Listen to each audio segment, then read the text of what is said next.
ianaramiko fandaharana fampiorenana hananterana indray ny fitiavan'Andriamanitra anao amin'ny nanomezany zavaboary sy ny sakafo mahavelona ho anao.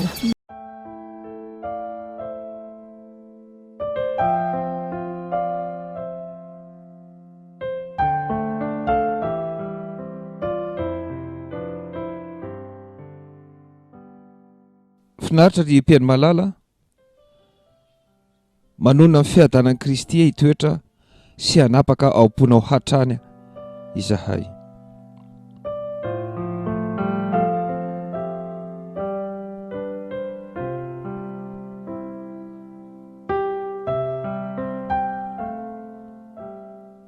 Andriamanitra rairay eo misaotra ny amin'ity fotoana ity,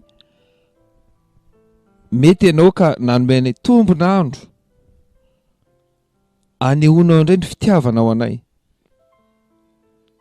indrindra ho an'ireo rehetra izay efa nanaiky ny famonjena nataonao tao amin'i Jesosy Kristy, ireo izay nateraka avy any ambony, ireo izay nateraky ny fanafa tsy nateraky ny nofo, dia sokafo tompo masom-panahy, azony mandray tsara sy mijery avy any ambony ny hevim-panahy tianao ambara aminay, satria ny zanaka nateraka ao dia manana fomba fijery toanao tompo. Dia ho tahinao manokana aneny Mpiaino Malala anao rehetra eo mpanarana izao fotoana izao, eo ambany fitarian'ny fanahy masina izay manolotsaina anay rehetra, noho ny amin'i Jesosy Kristy tompo. Amen.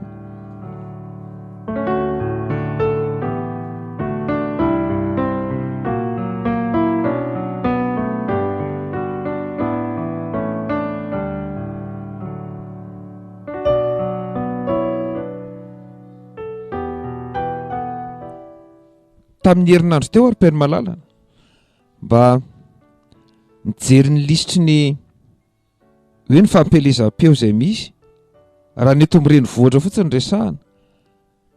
Ay, tena maro dia maro, tena maro dia maro. Raha ny radio atao hoe evangelika nga na hoe miresaka momba ny fivavahana sy momba an'Andriamanitra dia efa ampolony, dia efa ampolony. Ary dia samy mivoy arak'izay fomba fijery moa ny olona.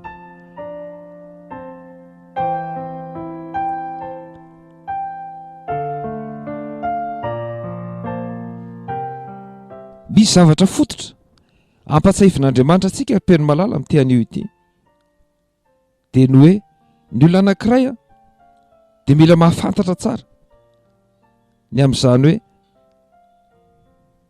iza moa izy avy aiza dia ho aiza, ary manahirana amin'izany resaka izany moa dia tsy miankina amin'izay hoe fahaizana sy toerana misy sy mahaizan'ilay olona. Ary izany moa ny olana amin'ity fivavahana ity, samy mandrirotra izay tiany iroritany olona. Andaontsika hijerina zavatra fototra ny Mpiaino Malala, fa tsy maintsy mandalo anty zavatra iray ity ny olona raha te hita zavatra mihoatra noho ny eto an-trano izay iarahan'ny rehetra mahafantatra fa fandalovana izy.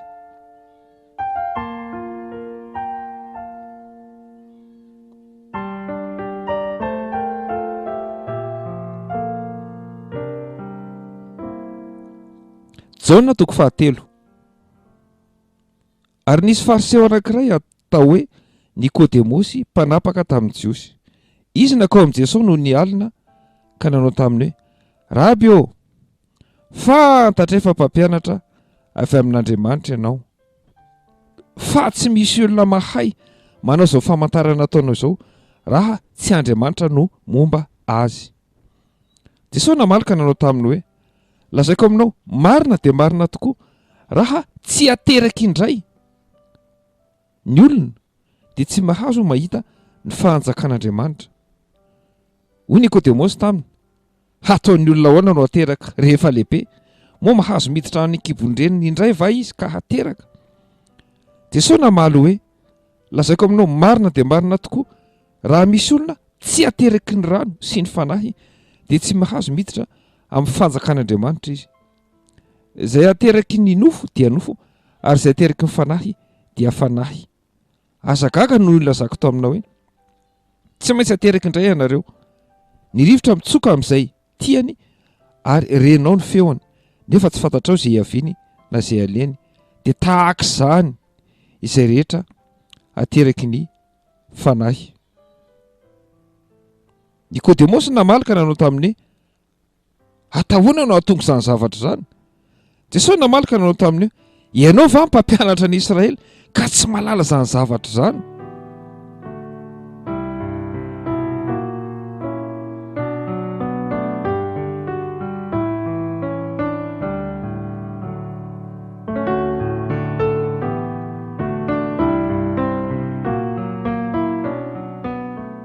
Anisan'ny tantara mahaliana moa ny tantaran'ity fariseo anankiray atao hoe Nikodemosy ity, izay azo atao hoe olobe angaha raha izay ny anambarantsika, olobe teo amin'ny Jiosy, mpampianatra malaza, mpampianatra soratra masina moa izany raha izay no amantarantsika azy raha lazaina amin'izao fotoana izao.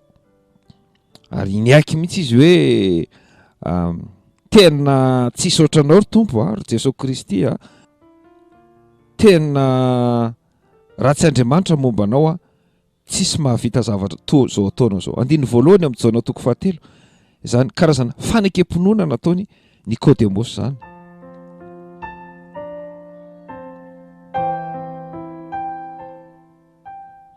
Toa misy zavatra eritreretiny ao ambadika izany, fanekena ny maha hoe mpampianatra avy amin'Andriamanitra any Jesosy nataony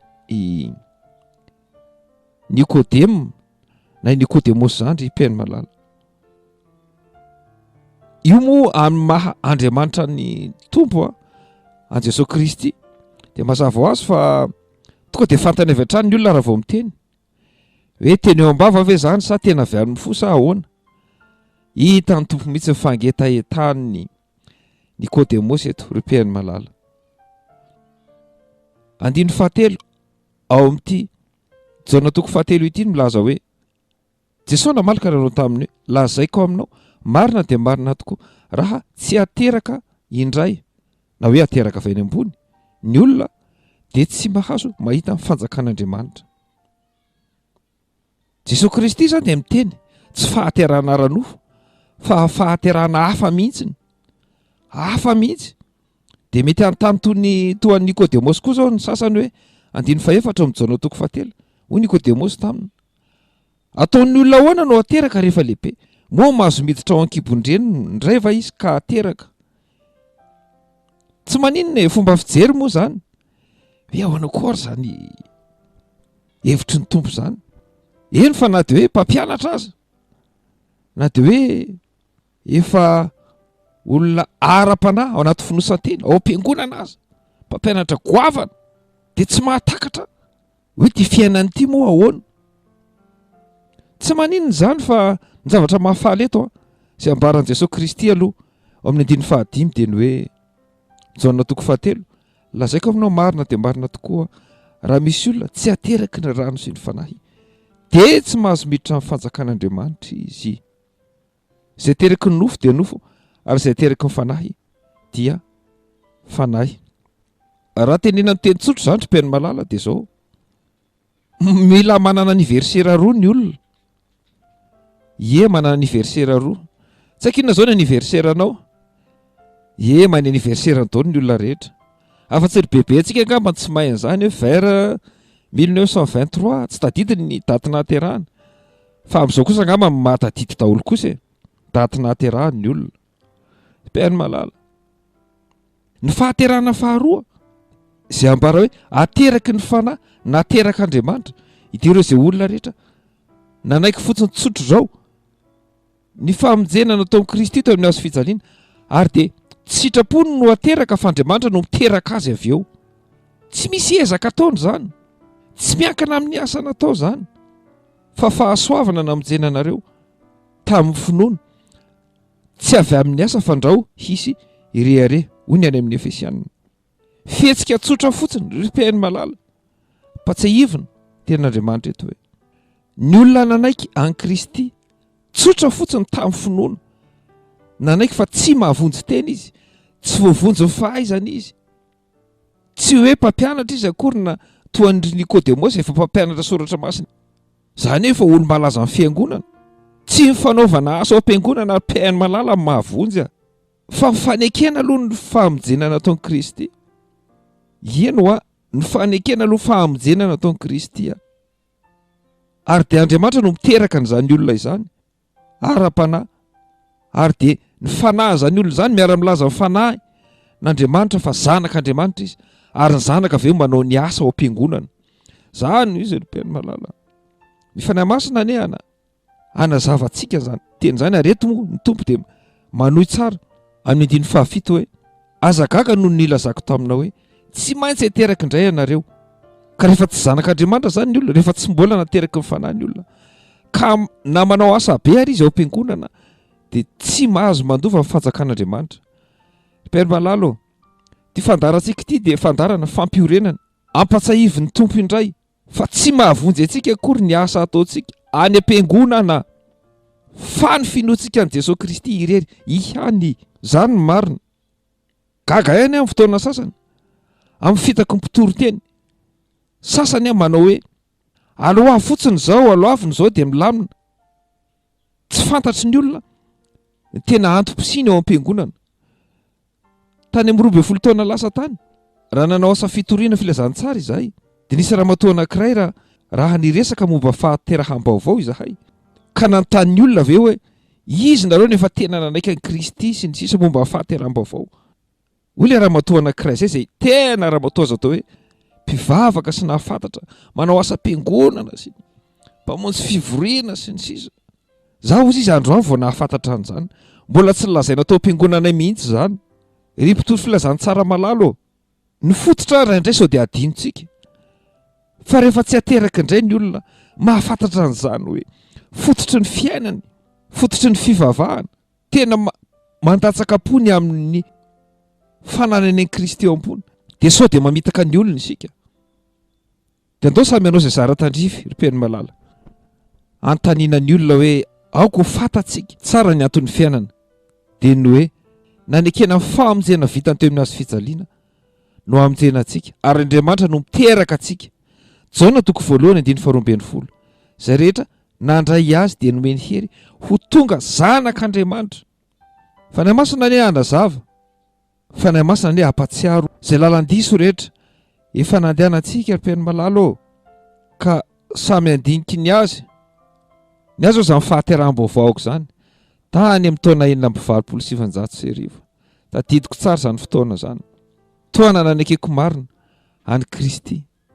Eny fa natalohan' izany raha toan'i Nikodemosy efa nanao asa be dia be tao am-piangonana, kanefa ny raha marina tsy mbola zanak'Andriamanitra. Sofa nisy sofa nisy ny mpanompo nampiasain'Andriamanitra nampafantatra an'izany ry mpiaino malala. Dia keo fotsiny amin'ny finoana fotsiny izao zany, angatao aminy ny famelana ny heliko rehetra, tsy ny vavanao miteny ny zava-dehibe fa ny fonao izay hita ny tompo, manaiky azy, manaiky ny famonjena nataony. Satria zasy ianao no tokony tery amin'ny hazo fijaliana, tokony isika nitondra ny adalantsika rehetra, nefa dia efa izy no solon'izany. Raha manahaka an'izany tsika ry mpiaino malala, dia tsy ny eto tany ihany fa ny fiainana rehetra izay antenantsika faherantsika an'i Kristy no azontsika fiainana mandrakizay. Ka rehefa metraka fanontaniana ny tompo, ianao va mpampianatra ny Israely ka tsy mahalala izany zavatra izany, dia ndaontsika iroboka lalina, hijery le tena fiainana. Ary fanahy masina ane ampahazo antoka fa naterak'Andriamanitra avy any ambony ireo rehetra izay efa nanaika an'i Jesosy Kristy ho tompo sy mpamonjy ny fiainany, efa nandray azy tao ambony tao famonjena ny vitany teo amin'ny hazo fijaliana.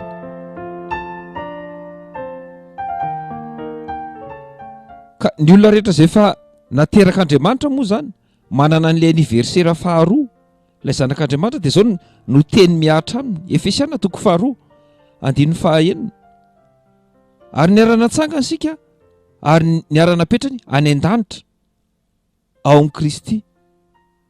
Zany hoe tsika zany ry mpiaino malala ireo izay efa naterak'Andriamanitra ary niarana tsangana isika ka niarana petrany any an-danitra ao amin'ny Kristy Jesosy. Ohatra ny hoe eto zany ny vatan'ny zanak'Andriamanitra, vatan'ara-nofo lay atao hoe lay, fa raha ny marina efa any an-danitra izy, efa misy toerana réservé any, efa voatokana any. Ary za moa fa mpanantenan'ny tompo hoe andeha indray ka hanamboatra fitoerana ho anareo ary ahaka anareo indray ho any amiko. Mahafinaritra zany mpiaino malala. Ary indrindra moa hoe ianao zany efa sokajin'le taranaka hafa kely mihitsy. Tsy haiko nareo zao avy aiza ny tanorazanareo, samy manonona ny azy eo, taranaka ranona. Fa rehefa nandray Kristy tsika ry mpiaino malala, dia zao no fanambaran'Andriamanitra amin'ny Galatiana 3:7. Fa raha any Kristy ianareo dia taranaka Abrahama sady mpandova araka ny teny fikasana. Miakatra grady zany e, tsy taranak'le izy moa zao le razantsika, samy manona ny anaran'ny razany eo. Fa zao zany zao raha efa ny Kristy ny olona ray dia apakarin'Andriamanitra grady, lasa taranaka Abrahama, mpandova araka ny teny fikasana. Ohatra ry mpiaino malala marina mafy. Aiza indray nisy ohatr'izany niakatra grady ary ambony ary, apakarin'Andriamanitra ary amin'ny taranaka ao amin'ny ary amin'ny Abrahama ary mihitsy zany fa tsy mitetitsony aty amin'ilay tetiarantsika aty ambany loatra aty. Ry mpiaino malala tsara ny toerana nametran'Andriamanitra antsika e. Ka dia andao tsy rehefa tsy nidina aty ambany aty fa efa tsara toerana. Efa tsara toerana tsika. Ka na mbola eto amin'izao tontolo izao aza dia manana fomba fijery hafa mihitsy isika amin'ny fomba fiaina andavanandro. Eno manana fomba fijery hafa mihitsy isika amin'ny fomba fiaina andavanandro. Za zao te hanosika-hevitra anao amin'ireo zava-boary namen'Andriamanitra manodidina antsika dia aza manao hoe zay tiako no hoaniko. Fa ny taranaka Abrahama zany ny zanak'Andriamanitra, naterak'Andriamanitra, dia misitraka amin'izay zavatra efa nataon'Andriamanitra. Tsy hoe hatsaraina ny fiainana fa miova amin'ny fiainana. Mizavatra tsotra vitsivitsy reto. Amin'ny fiainana andavanandrontsika moa tsika tsy maintsy miaina, miantsena, misakafo sy ny sisa. Ny fahazarana mantsy dia toetra ara-natoraly faharoa. L'habitude est une seconde nature. Dia aleo manao fahazarana tsara amin'ny nateraka avy any ambony ny zanak'Andriamanitra. Raha miresaka fitsenana zao manao safidy foana moa ianao eny an-tsena. Ka rehefa manao safidy tsy aleo ve mba mijery ireo sakafo velona faran'izay azo atao. Ianao sakafo velona faran'izay azo atao rehefa miantsena. Ohatra hoe ireo karazana legioma sy voankazo isan-karazany izay mbola vaovao tsara. Iza koa tsy hay an'izany e. Mahay an'izany daholo ange tsika fa tsy izany ny vidiana indray ny an-tsena. Tsy ny vaovao ny vidiana fa nefa indray efa voahodiny efa mialon'andro sy ny karazany. Indray maka nisy namako Amerikanina nanontany anao hoe ohatra hoe ngana rozy miantsena isan'andro? Efa ahoana fa nga hoanareo tsy miantsena isan'andro? Za ozy isaky ny 5-10 andro vao miantsena.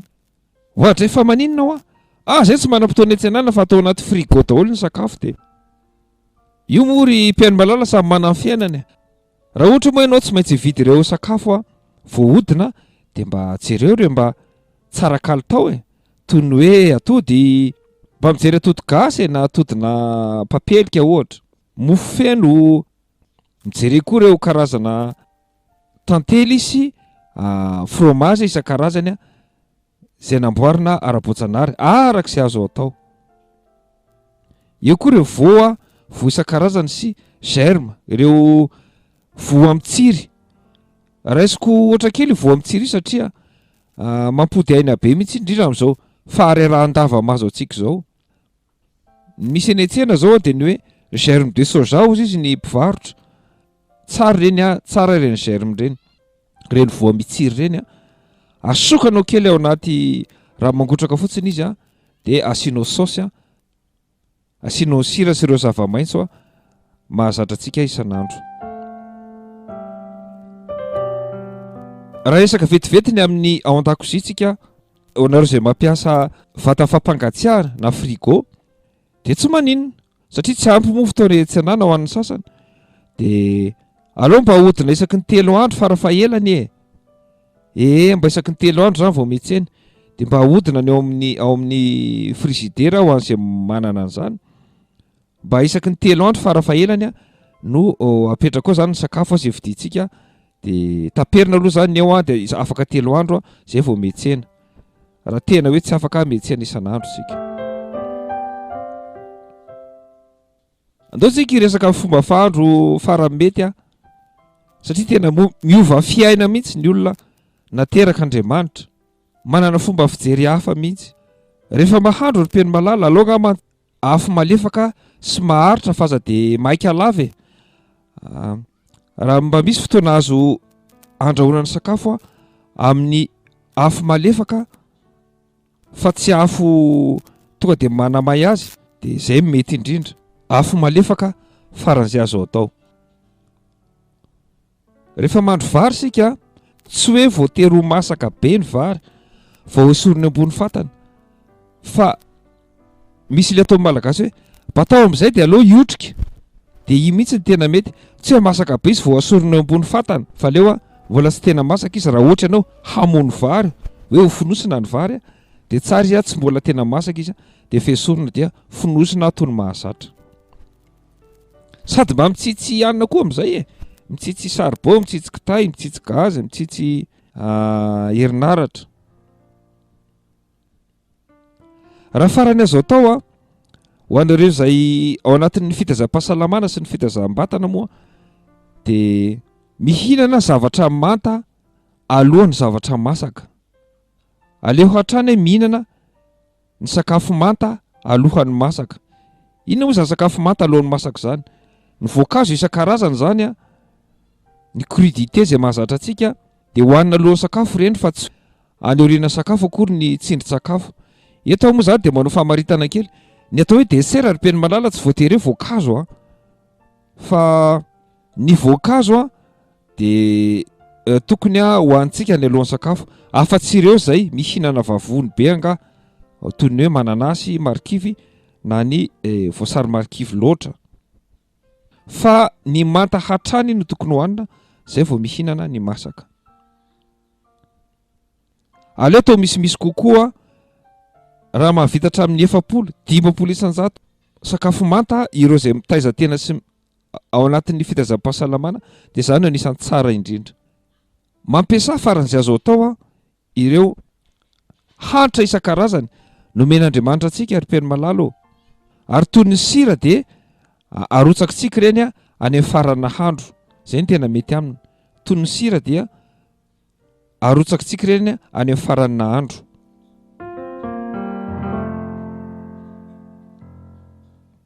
Ny karazany legioma rehetra moa ny tena mety aminy dia alongama tsy dia atao hoe purée zany hoe potehana fa alao izy atao an'ilay mba misy hotsakoana afa-tsy ireo izay manana olana fotsiny amin'ny hoe tsy afaka aminao izany no ny antony manokana no ny fitsakonana ny fitaovam-pandevonan-kanina fa raha farany azo atao alao izy le mba afaka tsakoana foana mba miasa amin'izay ny rora izay manampy ny fandevonana apety tsara ny any amin'ny vavony sy ny tsinay rehetra any.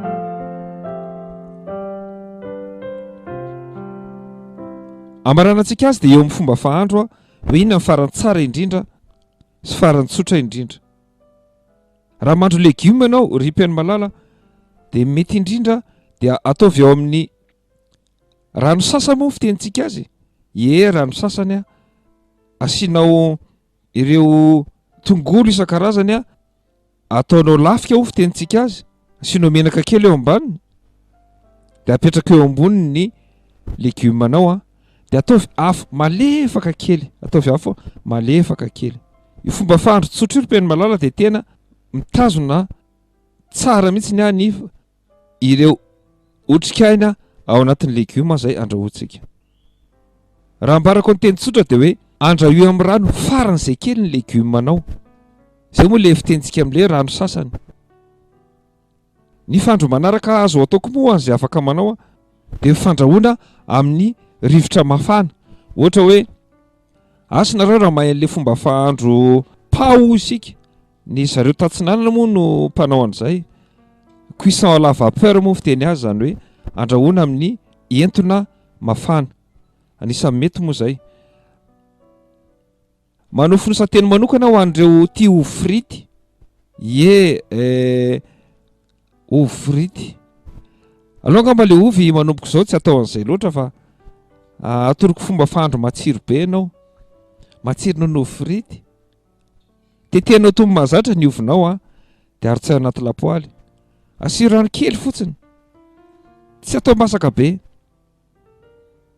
teteo ny tongolonao isan-karazany sy ny zava-maitso izay tianao ampiarahana aminy rehefa kaiky ho ritra le ovy ao anaty lapoaly nandrahoanao tao amin'ny rano kely fotsiny izay saromanao teo dia andrarao menaka kely izy afangaro indray mandeha dia arotsay ny tongolonao sy ny sira kely dia alao masaka kely alao iotrika kely eo amin'ny 30 sekonda 2 minitra eo dia vita ny nahandronao matsiro zany ka matsiro noho ny ovy frity zany sady be otrikaina no matsiro ny zanak'Andriamanitra dia tena miova tanteraka amin'ilay fomba fiaina mijery avy any ambony toy ny fijerin'ny rainy mijery ny zavatra tsara indrindra manova ny fiainany dia ombanao manokana anie ny tompo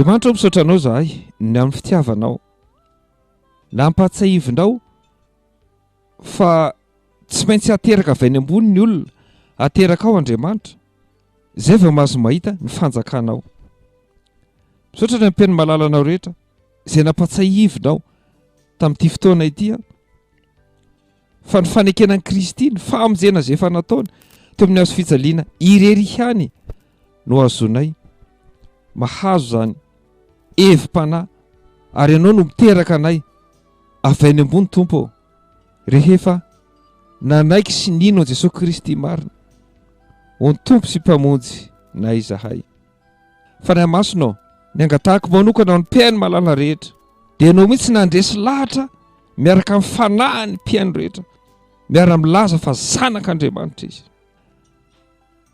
ametoky an'izany sy fahazonantoka an'izany ny mpiaino malala rehetra tompo eto ampiandrasana ny fiavian'i Jesosy Kristy ka na inona mitranga eto ambony tany na inona dia ho velombelomo izany fanantenana izany izay rehetra manoloana ny ady sy ny fahoriana ny adi-painy ny isan'andro tsy maintsy lalovanay fa dia misaotra tompo ny an'ny fitiavanao sy ny fampaherezana ataonao aminay isan'andro ary dia mangy ny tokantrano rehetra mandray izao onjam-peon'ny radio vaovao mahasoa izao no ianao tompo tonoina aminy fiadanan'i Jesosy Kristy izay tsy azon'izao tontolo izao omena misaotra Jesosy Kristy amen.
mianara amiko hoy Jesosy mianara amiko fa malemy fanahy sady tsy miavonam-po dia ahita fitsarana ho an'ny fanahinareo ianareo fandarana no totosain'ny andro ny ranto sy vololotso Laharam-pifandraisana 03407 719 82 na ny 034 20 212 12